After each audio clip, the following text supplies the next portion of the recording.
वो पीले सूट वाली कहानी का फर्स्ट चैप्टर आप सुन चुके हैं। उस कहानी का सेकंड चैप्टर आपके सामने हाजिर है।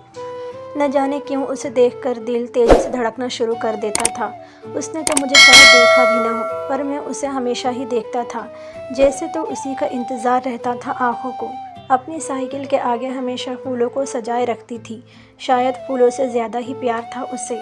आज वो इधर से गुजरी तो मेरी सांसें रुक गई, क्योंकि आज वो मुझसे फूल खरीदने को आई थी। तो उसकी साइकिल की टोकरी में कई फूल लगे होते थे, पर आज वो मेरी शॉप पर फूल लेने आई थी। जी, पीले गुलाब हैं आपके पास? उसकी मंदिर की घंटियों जैसी सुरीली आवाज़ मेरे कानों में पड़ते ही मैं झूम गया। जी बिल्कुल हैं, और मैंने उसे एक सुंदर सा पीले गुलाबों का गुलदस्ता बनाकर दे दिया। फूल तो उसने लिए ही लिए, साथ में मेरा दिल भी मेरे सीने से निकाल ले गई। मगर एक अजीब सी खामोशी थी उसकी आवाज़ में भी। चेहरा फूलों से खिला था, मगर जैसे अंदर से मुरझा गया हो, जबरन पानी के छींटे देकर उसे खिलाया जा रहा हो। ऐसा क्यों है? अब तो मेरी बेचैनियाँ बढ़ती ही जा रही थी। आखिर क्या माजरा है? क्यों रोज़ ये लड़की अकेली कहीं जाती है और अकेली ही चली आती है? कभी इसके साथ कोई नहीं दिखा, और अगर कोई सामान भी लेने जाती है तो अकेले क्यों? खैर, एक दिन मैंने थोड़ी हिम्मत की और उसका पीछा किया। पीछा इस तरह से किया कि उसे पता ही ना चले। दुकान पर मैंने किसी को ठहराया और शाम के धुंधलके में चोरी चोरी निकल पड़ा उसके पीछे। कमाल की बात थी कि उसने एक बार भी मुड़कर नहीं देखा था। मेरे दिल की धड़कनें बढ़ती ही जा रही थी। एक अनजाना सा डर मन के अंदर घर कर रहा था। अगर पकड़ा गया तो जाने क्या होगा। एक सकरी सी गली और फिर खुला मैदान। मैदान में तो वो मुझे देख सकती है और मुझे पहचानती भी है। शुक्र है कि यहाँ ठंड रहती है और सभी मफलर भी डालते हैं। हर किसी के पास एक मफलर होता ही है। मेरे पास भी था। मैंने उसे मुंह पर लपेटा और धीमे कदमों से चलने लगा। इस बार भी उसने पीछे नहीं देखा। ये मेरी खुशकिस्मती थी। तभी वो एक घर, जो किसी बंगले नुमा डिज़ाइन में लेकिन कुछ पुराना मगर शानदार था, उसके सामने आ गई और बाहर लगा ताला खोला। शायद उसका पति घर पर नहीं था। जैसे ही वो भीतर गई, एक दीवार की आड़ लेकर मैं भी घर की पिछली खिड़की के पास था। एक बात अच्छी थी, घर के चारों ओर शीशे के दरवाज़ों वाली बड़ी बड़ी खिड़कियाँ थीं, जिनसे आसानी से अंदर देखा जा सकता था।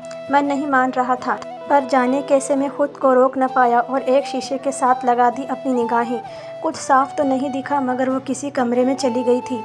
घर अंदर से बहुत ही खूबसूरत था। चारों ओर महंगे फर्नीचर और साज सज्जा से भरपूर बड़ी बड़ी पेंटिंग्स लगी थी। एक हिरण के मुंह वाला मुखौटा बहुत खूबसूरत, जो बीचों बीच था। पूरा घर देखने के चक्कर में मैं पीछे से कब सामने की ओर आ गया था, पता ही नहीं चला मुझे।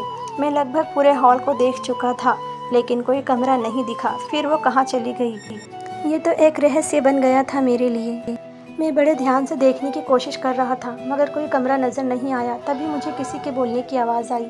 एक कोने में, जहाँ से कुछ धुंधला सा दिख रहा था, एक वृद्ध पुरुष बैठे हुए थे, और शायद वो किसी व्हील चेयर पर थे। जिस पर बैठे हुए थे वो बहुत गुस्से में थे और किसी पर चिल्ला रहे थे। उनके तेज़ चिल्लाने की वजह से ही मैं उन्हें शायद सुन पा रहा था। तभी एक झलक किसी के पीले से कपड़े की मिली। मैंने देखा वो लड़की किसी ऊपर से आती सीढ़ियों से उतर रही थी। ओह, तो हॉल में नहीं, वो सीढ़ियों से ऊपर की ओर चली गई थी, और मैं हैरान था कि वो कहाँ गई। अब मेरा ज़्यादा देर तक वहाँ रुकना मुझे ठीक नहीं लगा। मैं वापस आने लगा। कुछ दूर ही चला था कि एक शख्स ने मुझसे टकरा गया। उसने घूर कर मुझे देखा, लेकिन मैं उस घर से थोड़ा दूर निकल आया था। अच्छा हुआ इसने देखा नहीं। मैंने पीछे मुड़कर देखा तो वो भी मुझे ही देख रहा था। कहीं उसे मुझ पर शक तो नहीं हुआ होगा। इसी उधेड़-बुन में मैं अपनी दुकान आ गया। मुझे कल का इंतज़ार था। अपना काम निपटा कर मैं शाम होते घर को आ गया और यही सोचता रहा कि वो वृद्ध सज्जन किसे इतना सुना रहे थे, क्यों चिल्ला रहे थे और इतने गुस्से में क्यों थे। मुझे साफ साफ तो नहीं, मगर इतना ज़रूर सुनने में आया था कि आखिर चाहती क्या हो, क्यों ऐसा करती हो, कब तक ऐसा चलता रहेगा। अगर वो उस लड़की से ये सब बोल रहे थे तो क्यों बोल रहे थे, और ऐसी कौन सी गलती की थी उसने। लेकिन आखिरी शब्द जो मेरे कानों तक पहुँचे वो सबसे खूबसूरत थे। जी हाँ, वो था उस लड़की का नाम, जूही। जी बेशक गुस्से से पुकारा गया था, मगर मेरे लिए इससे प्यारा और कुछ नहीं था। जूही मेरी अनाम मोहब्बत को एक नाम मिल गया था, और पूरी शाम उसी के बारे में सोचते गुजरी। कब रात हुई पता ही नहीं चला। अब उसी के सपनों में खोकर अपनी नींद का इंतज़ार कर रहा था।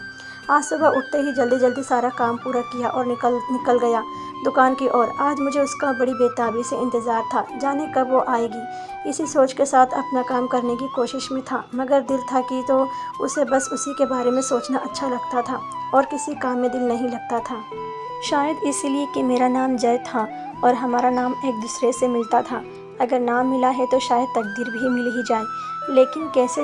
वो तो शादीशुदा है और अगर हम दोनों के बीच कोई संजोग ही नहीं बनता तो ये बेचैनी क्यों है? कुछ नहीं तो कुछ तो है जो मुझे उससे जोड़ रहा है। डियर व्यूवर्स, आपको ये कहानी कैसी लगी? अगर कहानी पसंद आए तो लाइक कीजिए और कहानी के बारे में कमेंट में ज़रूर बताइए कि आपको कहानी कैसी लगी और चैनल को सब्सक्राइब ज़रूर करें।